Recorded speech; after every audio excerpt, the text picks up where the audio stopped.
Okay, chemistry के last videos में हमने देखा था कि स्टडी मटेरियल जो है, मतलब क्या पढ़ना है केमिस्ट्री के लिए, वो क्या रहेगा हमारा स्टडी मटेरियल। और उसके बाद हमने ये भी देखा था कि हमारा अप्रोच जो है क्या रहेगा towards numericals and physical chemistry, और उसमें फ़िज़िक्स भी इंक्लूड किया था।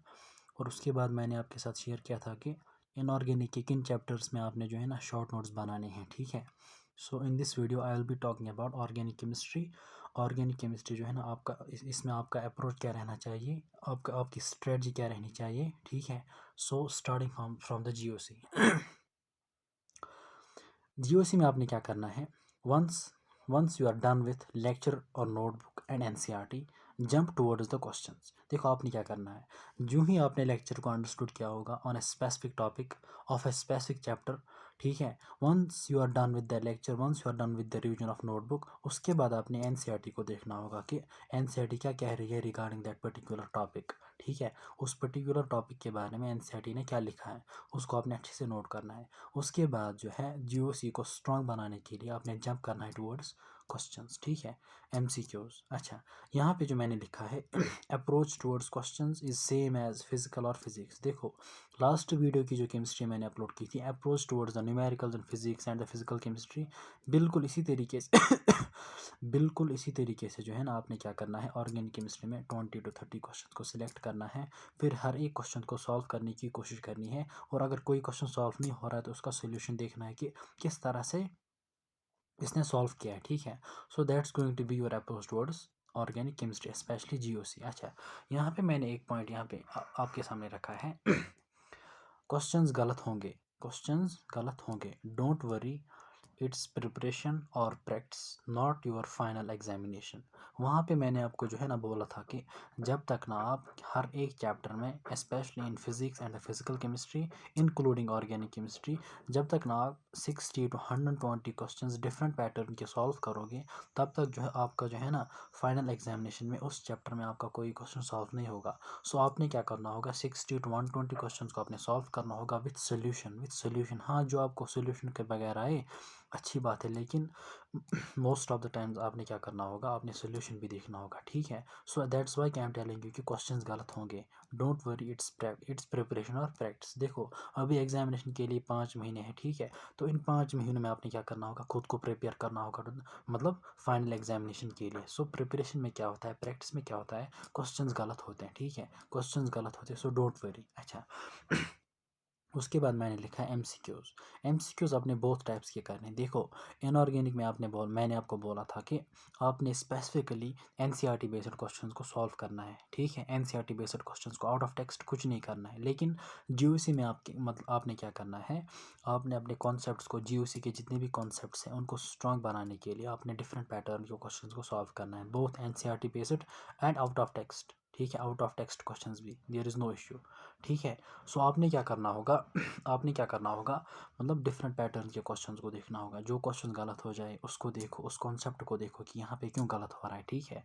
सो जीओसी जो है ना आप किसी तरीके से स्ट्रांग बन जाएगी, ठीक है। अच्छा, उसके बाद जो है जो दूसरा पार्ट जो है जो मैं आपके साथ शेयर करने जा रहा हूँ, दैट इज़ आपका अप्रोच जो है ना वो क्या रहेगा टुवर्ड्स ऑर्गेनिक रिएक्शंस, मतलब रिएक्शन बेस्ड चैप्टर्स जो है आपने उनमें क्या करना है, ठीक है। आपका अप्रोच क्या रहेगा, आपका जो है आपकी स्ट्रेटजी क्या रहेगी इन ऑर्गेनिक रिएक्शन जो है ना उनके चैप्टर्स में, ठीक है।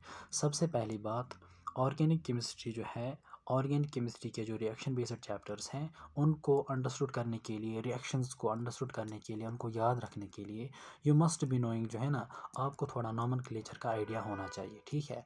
नॉमेनक्लेचर जो है ना it's a part of GOC. Nomenclature को जो है ना आपने जीओसी में ऑलरेडी देखा होगा, ठीक है।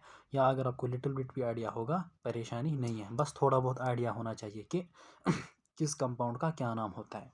अच्छा, प्लस फंक्शनल ग्रुप्स, मतलब डिफरेंट फंक्शनल ग्रुप्स उसी में आएंगे, जब हम नॉमेनक्लेचर पढ़ोगे तो टाइप्स ऑफ फंक्शनल ग्रुप्स उसी में आएंगे, ठीक है। So you must be knowing little bit about functional groups and nomenclature, ठीक है। तो उसके बाद आपने क्या करना होगा आपने क्या करना होगा, आपका अप्रोच क्या रहेगा towards organic chemistry, towards organic reactions. सबसे पहले जो है, अगर मैं स्पेसिफिकली बात करूँ, सपोज मैं let it be hydrocarbons, hydrocarbons में आप क्या करोगे, you are going to start with the introduction. जब आप इंट्रोडक्शन के साथ स्टार्ट करोगे उसके बाद जो है वहाँ पे लिटिल बिट दिया जाएगा, शायद दिया होगा शायद, types of compound saturated and unsaturated, ठीक है। देन उसके बाद दिया जाएगा टाइप्स ऑफ, मतलब वहाँ पे दिया जाएगा saturated and unsaturated compounds like alkanes and alkynes, ठीक है। तो वहाँ पे स्टार्ट होगा विद अल्केन्स, ठीक है। अल्केन्स के साथ स्टार्ट करना होगा अपने अल्कीन के साथ, उसका इंट्रोडक्शन देखना होगा।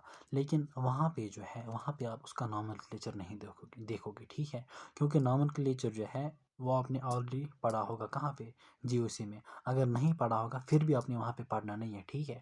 आपने कोशिश करनी है, आपने नॉमेनक्लेचर को सेपरेट जो है ना, अलग से पढ़ने की कोशिश करनी है, ठीक है। वहाँ पे आपको नहीं पढ़ने की, मतलब वहाँ पे आपको नहीं पढ़ना है, ठीक है। आपका फोकस जो है ना सिर्फ रिएक्शन पे रहेगा, ठीक है। सो आप क्या करोगे, start with the introduction of the alkanes, then after that nomenclature को छोड़ना है वहीं पे, उसको आप जो है ना अलग टाइम देना है नॉमेनक्लेचर को सेपरेटली, ठीक है। उसके बाद then you are going to start with the preparation of alkane, या जो कोई भी ऑर्गेनिक कंपाउंड वहाँ पे दिया गया हो जिस चैप्टर में, then start with the preparation. After that आपने क्या करना होगा, देन केमिकल रिएक्शंस और chemical properties followed by the physical properties, ठीक है। फिजिकल प्रॉपर्टीज़ को आप हमेशा एंड में डील क्या करोगे, हालांकि वो तो पहले दी जाती है केमिकल प्रॉपर्टीज से पहले, लेकिन फिजिकल प्रॉपर्टीज़ उतनी ज़्यादा इंपॉर्टेंट नहीं है as compare to chemical properties और केमिकल रिएक्शंस। और फिजिकल प्रॉपर्टीज़ जो है ना ऑलमोस्ट तो सारा थ्योरी बेस्ड होता है, ठीक है। यहाँ पे आपको usually boiling and melting points के बारे में देखना होता है, स्पेशली बॉइलिंग पॉइंट्स के बारे में और सॉल्युबिलिटी के बारे में, ठीक है। सो उसको आप जो है ना एंड में भी पढ़ सकते हो। सो आपका जो है ना ऑर्गेनिक केमिस्ट्री में यही अप्रोच रहेगा, start with the introduction, then with the preparation, then chemical reactions and chemical properties, और अच्छा देन फिजिकल प्रॉपर्टीज़। अच्छा, रही बात ऑर्गेनिक केमिस्ट्री के लेक्चर्स की, मान देखो, अगर आप ऑर्गेनिक केमिस्ट्री जो रिएक्शन बेस्ड चैप्टर्स हैं, अगर आप ऑनलाइन पढ़ रहे हो या ऑफलाइन पढ़ रहे हो, ठीक है, तो यहाँ पे जो है ना बात समझने की मतलब ज़रूरत है। आप क्या करोगे, वहाँ पे जो आपका जो कोई भी टीचर हो ऑनलाइन या ऑफलाइन जहाँ कहीं भी हो, वहाँ पे जो कोई भी टीचर आपको ऑर्गेनिक रिएक्शंस पढ़ा रहा हो, आपने क्या करना है, वहाँ पे जो है आपने आउट ऑफ टेक्स्ट किसी भी रिएक्शन को याद नहीं रखना है। आउट ऑफ टेक्स्ट किसी भी रिएक्शन को, वो रिएक्शन कितनी ही इंपॉर्टेंट क्यों ना हो, वो क्यों ना नेम्ड रिएक्शन हो, कोई भी इंपॉर्टेंट रिएक्शन जो कोई भी कुछ भी हो, आउट ऑफ टेक्स्ट नीट के लिए आपने कोई भी रिएक्शन याद नहीं रखनी है, ठीक है। सो आपने क्या करना होगा, नोटबुक से जितनी भी एनसीईआरटी बेस्ड रिएक्शंस होंगी, क्योंकि जब आप घर आओगे, जब आप नोटबुक को देखोगे, उसके बाद जब आप एनसीईआरटी को देखोगे, आपको खुद ब खुद पता चलेगा। जब आपने एनसीईआरटी को फिर पढ़ा होगा, एक बार रिवाइज किया होगा उनकी रिएक्शंस को, तो आपको खुद ब खुद पता चलेगा कि नोटबुक में कौन सी रिएक्शन आउट ऑफ टेक्स्ट है और कौन सी टेक्स्ट बेस्ड है। जो टेक्स्ट बेस्ड होगी उन्हीं को हाईलाइट करना है, उन्हीं को याद रखना है, ठीक है। सो फ्रॉम नोटबुक आप सिर्फ एनसीईआरटी बेस्ड रिएक्शंस को याद रखोगे, और जो रिएक्शन सर ने या किसी भी टीचर ने वहाँ पे मिस की होगी एनसीईआरटी की रिएक्शन, उसको आप सेपरेटली जो है ना खुद एनसीईआरटी से पढ़ोगे, ठीक है। So this was all about the organic chemistry. बाकी जो है इंशाल्लाह आपका अप्रोच क्या रहना चाहिए टुवर्ड्स ऑर्गेनिक रिएक्शंस, किस तरह से ऑर्गेनिक केमिस्ट्री के साथ आपने डील करना है, ऑर्गेनिक रिएक्शंस के साथ हाउ कैन मतलब यू आर बिल्ड मतलब कॉन्फिडेंस और ऑर्गेनिक रिएक्शंस, उसके बारे में इंशाल्लाह आई will be talking in the next video. तब तक के लिए अल्लाह हाफिज़।